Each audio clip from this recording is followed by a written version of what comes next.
চীনা হাঁস, এক জোড়া চীনা হাঁস। এখানে চীনা হাঁস একটি পুরুষ আর একটি মহিলা। যে আগেরটা পুরুষ, পিছনেরটি মহিলা। পুরুষ হাঁসটার মধ্যে মাথা মোটা এবং একটি মুরগের ফুলের মতন একটা টুপ থাকে।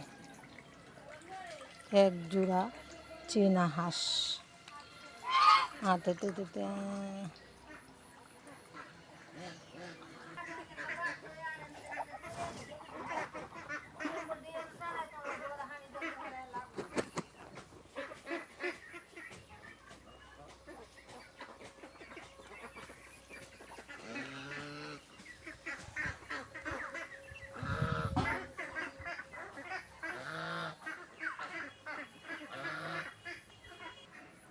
চীনা হাঁসটা পুরুষ, দেন মাথার মধ্যে একটা মুরগের ফুল এবং উঁচু